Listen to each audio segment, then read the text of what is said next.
Hey guys, this is Derek with Bizobe.com. Today we're meeting with Chann Sou from Sou Family Recipes.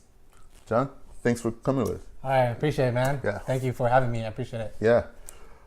So why don't you start us off and tell us a little bit about your business? Yeah, so my business is called Sou Family Recipes, which is about promoting traditional Khmer culture through food.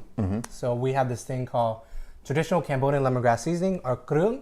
So krung is made out of lemongrass, garlic, and other different spices that are blended together, and that's the base and foundation to Khmer cooking. Okay. And when I say Khmer, Khmer is another word for Cambodian. Okay. So I'm going to use Khmer a lot. So foundation for Khmer cooking. So you can make our curries, you can make our barbecues, you can make our soups. Like it's like that foundation. You need that, and it's been used for over 1,000 years. So it's like legit. It's kind of like the backbone to our culture. So it has a little bit of history behind it. Yeah, for sure. Yeah. All right. So why food to represent your culture? Like of all the things that could represent your culture and that speaks to you. Yeah. It could be clothing. It could be music. It could be art, literature. Yeah. Why food?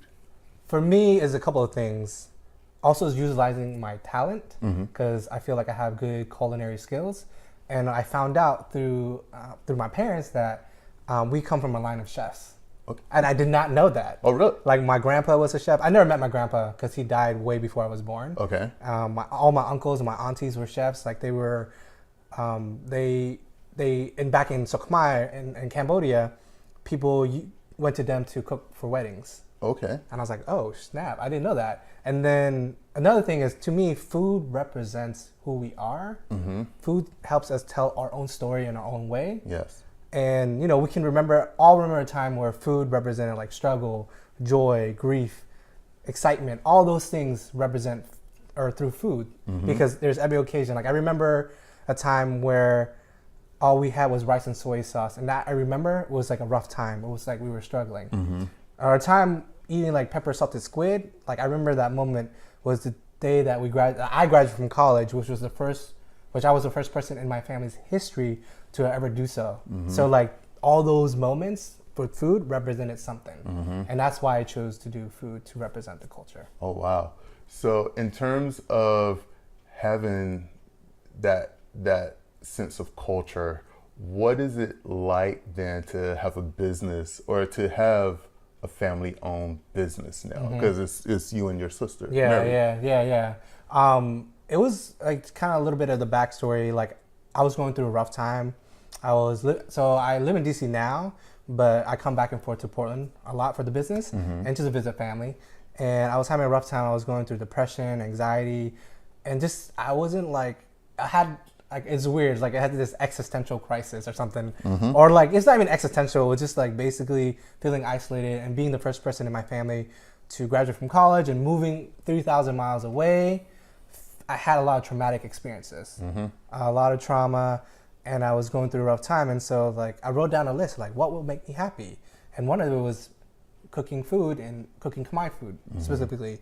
And so that's why I decided to do that.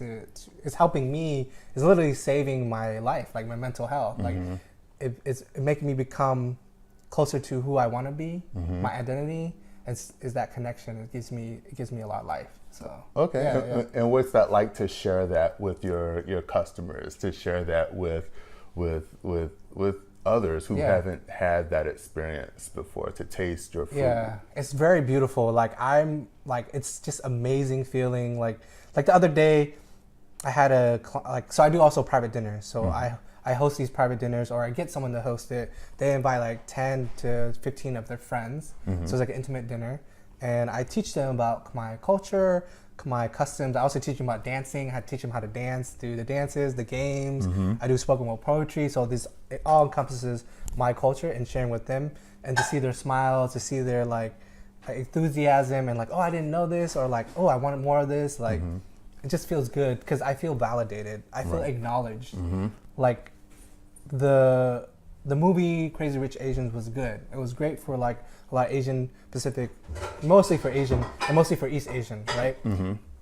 But I want to tell my story through the Southeast Asian lens, through a kind of person coming from, we have more darker skin too, so like that's another perspective. Okay. Like how we get treated as well. Okay. So like I think all that and sharing with other people to say, oh, he looks like a Cambodian person. Like when people see me, a lot of people who know about Cambodian people, a lot of the time I get mistaken for Filipino. And so like when people who know the culture, they're like, oh, that's a Cambodian person. They see he looks like a Cambodian person. So I think that's getting that visibility and not feeling invisible. It feels beautiful, and that's why that's what it feels like to share with other people. Okay.